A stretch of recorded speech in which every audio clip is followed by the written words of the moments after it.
ഡൽഹി മദ്യനയ അഴിമതി കേസിൽ അറസ്റ്റിലായ മുഖ്യമന്ത്രി അരവിന്ദ് കെജ്രിവാളിനെ എൻഫോഴ്സ്മെന്റ് ഡയറക്ടറേറ്റ് ഇന്ന് കോടതിയിൽ ഹാജരാക്കും. റൌസ് അവന്യൂ കോടതിയിലാണ് കെജ്രിവാളിനെ ഹാജരാക്കുക.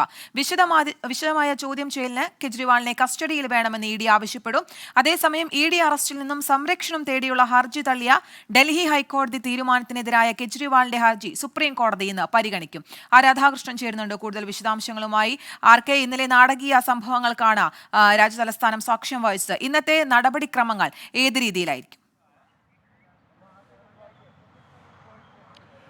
കീർത്തന, ഇന്നത്തെ നടപടിക്രമങ്ങളുടെ ഏറ്റവും പ്രധാനപ്പെട്ട ഭാഗം അരവിന്ദ് കെജ്രിവാൾ ഇപ്പോൾ അറസ്റ്റിലായിട്ടുണ്ട്. അദ്ദേഹത്തെ കോടതിയിൽ ഹാജരാക്കണം. അതാണ് നമ്മുടെ 24 മണിക്കൂറിനുള്ളിൽ കോടതിയിൽ ഹാജരാക്കണം എന്നുള്ള നിബന്ധന ആണ് ഉള്ളത്.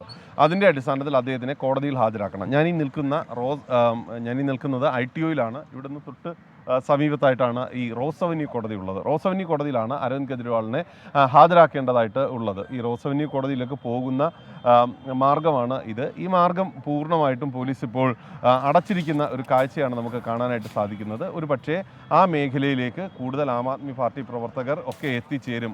മാധ്യമങ്ങൾക്ക് ഒക്കെ ഉള്ള ഒരു സൗകര്യം, അത് അങ്ങനെ മാധ്യമങ്ങൾ അവിടെ നിന്ന് ഉള്ള ഒരു ഇതിനെയൊക്കെ ഒന്ന് നിരുത്സാഹപ്പെടുത്താനായിട്ടാണ് ഡൽഹി പോലീസിൻ്റെ ഭാഗത്ത് നിന്ന് ആ വിധത്തിലുള്ള ഒരു നടപടി ഉണ്ടാകുന്നത്. ഡൽഹി പോലീസിനെ സംബന്ധിച്ച് ഇപ്പോൾ ഈ വിഷയത്തിൽ ഇഡിക്ക് ആവശ്യമായിട്ടുള്ള സൗകര്യങ്ങൾ ഒരുക്കി നൽകുക എന്നുള്ളത് മാത്രമാണ് ഇപ്പോൾ അവരുടെ ഒരു നീക്കം. ഇതിൻ്റെ അടിസ്ഥാനത്തിൽ നമുക്കിപ്പോൾ അറിയാൻ സാധിക്കുന്നത് ഒരുപക്ഷെ ഈ 10 മണിയോടുകൂടി തന്നെ, അല്ലെങ്കിൽ 10 മണിക്ക് മുമ്പ് തന്നെ അരവിന്ദ് കെജ്രിവാളിനെ കോടതിയിൽ ഹാജരാക്കുകയും അരവിന്ദ് കെജ്രിവാളിൻ്റെ അറസ്റ്റ് അത് കസ്റ്റഡിയാക്കി മാറ്റുകയും ചെയ്യുക എന്നുള്ള ഒരു നീക്കമാണ് ഇഡിയുടെ ഭാഗത്ത് നിന്ന് ഉണ്ടാകുന്നത്. കാരണം സുപ്രീം കോടതിയിൽ ഇന്ന് ഈ കേസ് വരുന്നുണ്ട് എന്ന് നമുക്ക് ഏവർക്കും അറിയാവുന്നതാണ്. ഈ കേസ് വരുന്ന ഒരു സാഹചര്യത്തിൽ ഈ സ്റ്റാറ്റസ് കോ എന്നുള്ളത് അദ്ദേഹം കസ്റ്റഡിയിലാണ് എന്ന് വരുത്തി തീർത്താൽ മാത്രമേ ഇതുമായി ബന്ധപ്പെട്ടിട്ടുള്ള നടപടികളിൽ കൂടുതൽ ആനുകൂല്യം ലഭിക്കൂ എന്ന് ഇഡി കരുതുന്നു. അതിനുള്ള ശ്രമമാണ് ഇന്ന് സുപ്രീം കോടതിയിൽ സംഭവിക്കാൻ പോകുന്നത്.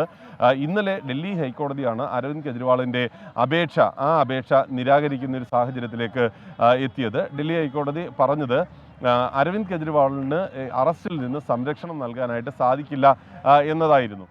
ഡൽഹി ഹൈക്കോടതിയുടെ ഈ നിലപാടാണ് ഒരുപക്ഷെ അരവിന്ദ് കെജ്രിവാളിന് വിനയായി മാറിയതും. അരവിന്ദ് കെജ്രിവാൾ എൻ്റെ വീട്ടിലേക്ക് പെട്ടെന്ന് ഇഡി സംഘം എത്തുകയും അറസ്റ്റ് നടപടികളിലേക്ക് കാര്യങ്ങൾ മാറുകയും ചെയ്യുന്ന ഒരു കാഴ്ചയാണ് പിന്നീട് കാണാൻ സാധിച്ചത്. അതുകൊണ്ട് ഇന്ന് സുപ്രീം കോടതിയിൽ ഇതടക്കമുള്ള കാര്യങ്ങളായിരിക്കും അരവിന്ദ് കെജ്രിവാളിൻ്റെ അഭിഭാഷകൻ വിവരിക്കാനായിട്ട് പോകുന്നത്. തിടുക്കപ്പെട്ടാണ് ഈ നടപടി ഉണ്ടായത്. ഇതിൽ വ്യക്തമായിട്ടുള്ള രാഷ്ട്രീയ ഗൂഢാലോചന നടന്നിട്ടുണ്ട്. അരവിന്ദ് കെജ്രിവാൾ ഈ കേസുമായി ബന്ധപ്പെട്ട് അറസ്റ്റിലായത് രാഷ്ട്രീയ തീരുമാനം അനുസരിച്ചാണ് എന്ന വാദമായിരിക്കും അവർ ഉന്നയിക്കാനായിട്ട് പോകുന്നത്. രാജ്യത്തെ തന്നെ ഏറ്റവും മുതിർന്ന അഭിഭാഷകരായിട്ടുള്ള അഭിഷേക് മനു സിംഗ്വിയുടെ നേതൃത്വത്തിലുള്ള ഒരു വലിയ അഭിഭാഷക നിര ഇന്ന് അരവിന്ദ് കെജ്രിവാളിന് വേണ്ടിയിട്ട് സുപ്രീം കോടതിയിൽ ഹാജരാകാനായിട്ട് തയ്യാറെടുത്തിരിക്കുകയാണ്. ഇന്നലെ ഈ കേസുമായി ബന്ധപ്പെട്ട് അരവിന്ദ് കെജ്രിവാളിന് വേഗത്തിൽ തന്നെ അദ്ദേഹത്തിൻ്റെ കേസ് പരിഗണിക്കണം, രാത്രി തന്നെ അദ്ദേഹത്തിൻ്റെ കേസ് പരിഗണിക്കണമെന്ന് ആവശ്യപ്പെട്ട് സുപ്രീം കോടതി രജിസ്ട്രാറിന് മുന്നിൽ അപേക്ഷ എത്തിയിരുന്നു. പക്ഷേ ആ അപേക്ഷ അംഗീകരിക്കപ്പെടുന്ന ഒരു സാഹചര്യം ഉണ്ടായില്ല. അസാധാരണമായിട്ടുള്ള സാഹചര്യങ്ങളിൽ മാത്രമാണ് അങ്ങനെയുള്ള അപേക്ഷകൾ, അഥവാ ഒരു പൗരൻ്റെ ഏറ്റവും പ്രധാനമായിട്ടുള്ള അടിസ്ഥാന അവകാശങ്ങൾ ലംഘിച്ചു എന്ന് കോടതിക്ക് ലംഘിക്കപ്പെടാൻ പോകുന്നു എന്ന് ബോധ്യപ്പെട്ടാൽ മാത്രമാണ് കോടതി ആ കേസ് കേൾക്കുക. അത് ഇന്നലെ കോടതി അക്കാര്യം ചൂണ്ടിക്കാട്ടി ഇന്ന് കേസ് പരിഗണിക്കാം എന്ന നിലപാട് സ്വീകരിച്ച് മാറ്റുകയാണ് ചെയ്തത്. ഇന്ന് കോടതി ചേരുമ്പോൾ 10:30 സാധാരണ സുപ്രീം കോടതി ചേരുന്നത്. അങ്ങനെ ചേരുമ്പോൾ ചീഫ് ജസ്റ്റിസിൻ്റെ ബെഞ്ചിൽ ഇത് മെൻഷൻ ചെയ്യും. അപ്പോൾ കോടതി സ്വീകരിക്കുന്ന ഒരു സമീപനം ആം ആദ്മിയെ സംബന്ധിച്ചും അതിൻ്റെ മുന്നോട്ടുള്ള നിലപാടുകളെ സംബന്ധിച്ചും ഏറ്റവും പ്രധാനപ്പെട്ടതായിരിക്കും. സുപ്രീം കോടതി നിലവിലുള്ള സാഹചര്യത്തിൽ ഈ കേസുമായി ബന്ധപ്പെട്ട് അരവിന്ദ് കെജ്രിവാൾ നിയമ നടപടികൾക്ക് വിധേയനാവണം, അഥവാ കീഴ്ക്കോടതികളെ ജാമ്യത്തിനായിട്ട് സമീപിക്കണം എന്ന നിർദ്ദേശമാണ് എടുക്കുന്നതെങ്കിൽ അരവിന്ദ് കെജ്രിവാളിനെ സംബന്ധിച്ച് അത് രാഷ്ട്രീയമായിട്ടുണ്ടാക്കുന്നത് വലിയ തിരിച്ചടിയായിരിക്കും. അദ്ദേഹം ഇപ്പോൾ മുഖ്യമന്ത്രി സ്ഥാനം രാജിവെക്കുന്നില്ല എന്ന് പറഞ്ഞാലും അദ്ദേഹത്തിന് മുഖ്യമന്ത്രി സ്ഥാനം നഷ്ടപ്പെടുന്ന വിധത്തിലേക്ക് കാര്യങ്ങളെ അത് കൊണ്ടുപോകും. ആ ഘട്ടത്തിൽ അദ്ദേഹത്തിന് രാജിവെച്ച് ഒഴിയുക എന്നുള്ളത്, അഥവാ ആം ആദ്മി പാർട്ടിക്ക് ആ രാജിക്ക് സന്നദ്ധനാക്കുക അദ്ദേഹത്തെ എന്നുള്ള ഒരു നടപടി മാത്രമായിരിക്കും അവർക്ക് മുന്നിൽ ഉണ്ടാവുക.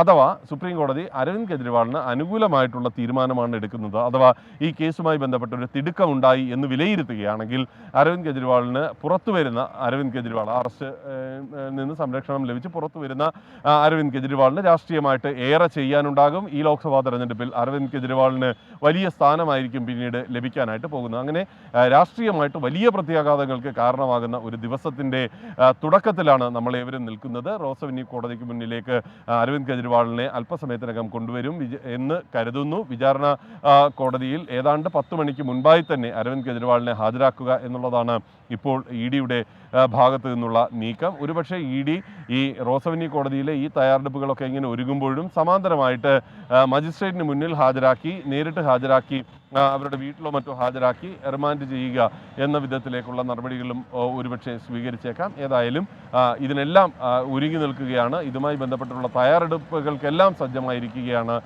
ഇപ്പോൾ ഡൽഹി പോലീസിലെ ചില ഉദ്യോഗസ്ഥരോട് നമ്മൾ ഇവിടെ എത്തിയപ്പോൾ തന്നെ സംസാരിച്ചു.